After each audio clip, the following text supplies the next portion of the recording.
শুভ সকাল বন্ধুরা, কেমন আছো? আশা করছি ভালোই আছো। তো সকাল সকাল দোকানে এসে প্রথমেই জেরক্সের কাস্টমার এসেছিল, তাদের জেরক্সগুলো করে দিলাম। তারপরে এলো একটা সফটওয়্যারের কাস্টমার, ওপো A38। কী প্রবলেম ছিল না, এফআরপি বাইপাস হবে। তো আমি প্রায় 1 ঘন্টা ধরে দেখছি নেটের অবস্থা খুবই খারাপ।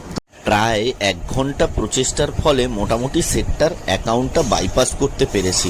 যাই হোক, তারপরে সেটটাকে রেডি করে নিলাম, কারণ কাস্টমারকে দিতে হবে। কাস্টমার এগুলো করতে পারবে না হয়তো, আমি তাই জন্য রেডি করে দিলাম। যেরকম নতুন সেট রেডি হয় সেই রকমভাবে পুরো সেটটা কমপ্লিট করে ফেললাম।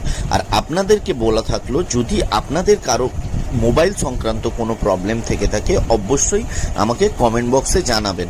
তো দোকান বন্ধ করে বাড়ি চলে এলাম, আর বাড়িতে এসে দেখে নিলাম যে বাড়ির কাজ কতটা আজকে হয়েছে। তো আমি কাজ দেখি, আপনারা ততক্ষণ চ্যানেলটা সাবস্ক্রাইব করে নিন।